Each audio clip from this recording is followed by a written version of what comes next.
Okay, so the following talk is it's called Mixing Human Demonstration with Self-Exploration in Experience Replay for Deep Reinforcement Learning from Cancel Kosgun and Dylan Klein. Just a second.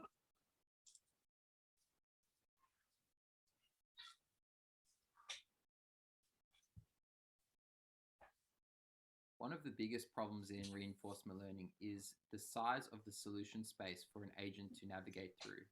One concept is using human demonstrations to help train an agent in order to reduce that possible solution space. The approach we took in this paper was to start off by using an algorithm called the Deep Deterministic Policy Gradients algorithm. We made use of the component in its architecture called the Experience Replay Buffer. The Experience Replay Buffer is essentially a store of previous experiences that the network can randomly sample in order to eliminate any bias of the most recent experiences that that agent had. So we took this Experience Replay Buffer and we modified it in order to create three different types of agents. One where it had 0% human demonstrations in its Experience Replay Buffer, but 100% self-exploration experiences. Another that had the opposite, 100% human demonstrations with 0% self-exploration. And a third with 50-50 of both human and self-exploration. An actor was placed in a two-dimensional environment which included 9 randomly generated obstacles, as can be seen in the figure on the screen.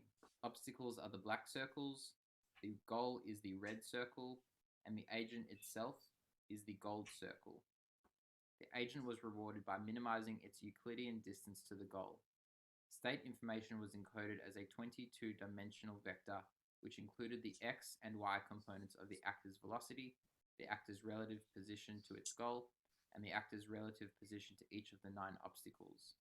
At each time step, the agent receives a small negative reward equal to the distance to the goal.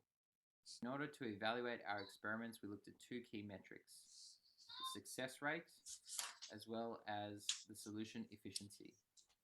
By looking at the success rate, we could see that agents that have 0% human demonstration and 100% human demonstration, as indicated by the dark blue and light blue lines, achieved roughly the same steady state values.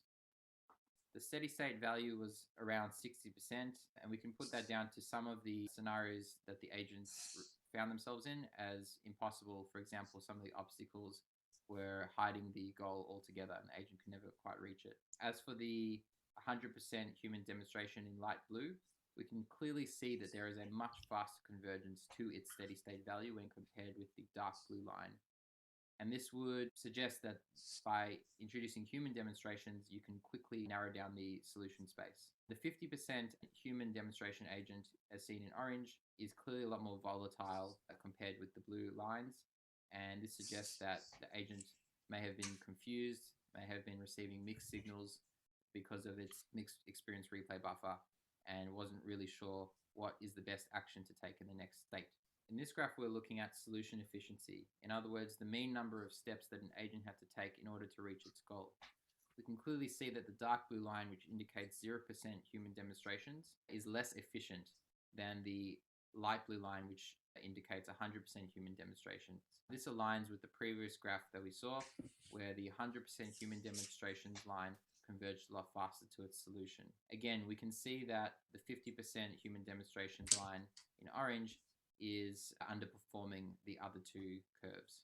From these results, we can see that the best performer was the agent with 100% experiences from human demonstrations. The next best was the agent with 0% experiences from human demonstrations.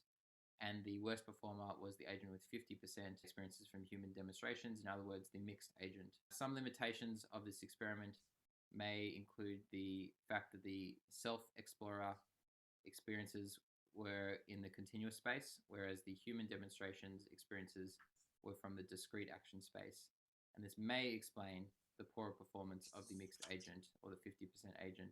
Future works could include investigating the same concept of how human demonstrations can narrow down the possible solution space. I would suggest changing maybe the replay buffer architecture as well as some of the action spaces, but it is a very exciting area. Thank you for listening, and I hope more works can look into how human demonstrations can be used with self-exploration to achieve better outcomes for reinforcement learning.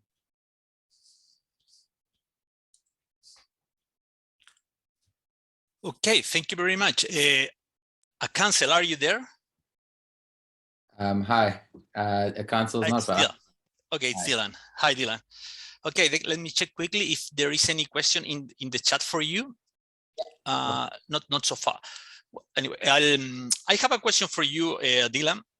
Well, if I understood correctly, are you Francisco? Tell me.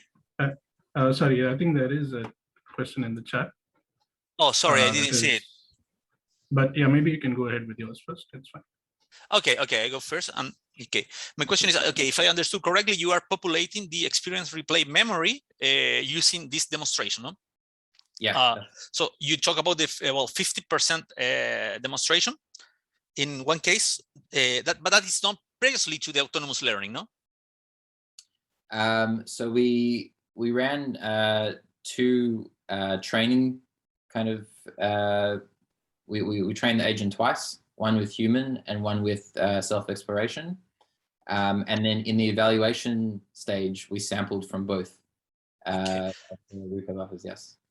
So in that regard, roughly how many demonstration steps are we talking about in your experiments? We had 100,000 experiences in each replay buffer. 100,000. Okay, okay. Yeah, I guess that is something critical to work with, because obviously when you have human demonstration, it's something critical to have a person all the time. I mean, the patient is limited, no, at the end. Yeah, so yeah, well, I agree that it's a good thing to have a look. Okay, sorry. Tomen, I cannot see the question in the chat. I see the chat, but not the question. Oh, okay. Maybe I missed. Yeah, never mind. I'll just ask. Sure, I'll just read it out. Okay, I saw it. Okay, sorry now. Okay, the question said, how did you decide to go for 50%? Why not 25 or 75? It's a good question. Actually, we did do 25 and 75 in addition. But if you put them all in a graph, it's a lot to look at and a lot to kind of digest. So, and it all kind of showed the same thing, that somewhere in the middle, the signals were maybe a bit mixed and the agent got a bit confused. And we decided that, you know, by showing that at 50%, it's a lot easier to understand that concept. But the same sort of phenomenon did happen at 25% and 75%. We actually did test all 5 of those, so 0, 25, 50, 75, and 100. Yeah. But Dylan, one would think that the more demonstration, the better performance, no? Well, it definitely narrows down the sample, the solution space. You think better performance? Oh, well, yeah, that's what we found in the end. The more human demonstrations, the better performance. We wanted to see that somehow maybe a mix would, you know, find the optimal solution where, you know, AI plus humans would you know, beat the human and beat just the pure AI. But in this situation, we found that just having human demonstrations in the experience replay buffer was the best result for this game, for this scenario. Yeah. Okay, I understand. Thank you, Dylan. Again, a reminder that the papers are available in the webpage, so you can find there more details about